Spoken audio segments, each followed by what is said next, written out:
இந்த வீடியோவை முழுசா பாருங்க. ஏன்னா இந்த பாட்டை களிமண் மற்றும் செம்மணால் தயார் செய்யவில்லை, அதற்கு மாறாக கருங்கற்களில் தயார் செய்து இருக்கிறார்கள். அட ஆமாங்க, நீங்களே பாருங்க, ஆச்சரியப்பட்டு போவீங்க. அதற்கு முன்னாடி உங்க மொபைல் போன்ல எத்தனை % சார்ஜ் இருக்குன்னு மறக்காம கமெண்ட் பண்ணுங்க. இதற்காக இவங்க என்ன பண்ணாங்கன்னா, கருங்கற்களை உடைத்து எடுத்து அது ஒளிசுத்தி மூலம் கொஞ்சம் கொஞ்சமாக உடைத்து கப்பு சேப்புக்கு தயார் பண்ணுறாங்க. பிறகு அதோட உள்பகுதியையும் லைட்டா குழாய்ந்து எடுத்து அடுத்ததாக ஒரு மரக்கட்டையில் பிளாஸ்டிக்கை உருக்கி எடுத்து இந்த கல்லை ஃபிட் பண்ணுகிறாங்க.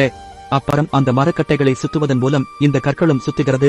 இதனால் அதுக்கு மேலே இருக்கிற சின்ன சின்ன கற்களை நல்லாவே நீக்கிறாங்க. அப்படியே உள்பகுதியையும் நல்லா குடாய்ந்து எடுத்துக்கிறாங்க. ஃபைனலா பாத்துக்கிட்டேங்கன்னா அதுக்கு மேல லைட்டா தண்ணீரை தெளித்து தேப்பு காகிதம் மூலம் நல்லா தேய்த்து எடுத்து சின்ன சின்ன டிசைன் கொடுத்த உடனே கல்லால் ஆன பாட்கள் தயார் ஆகிடுச்சு.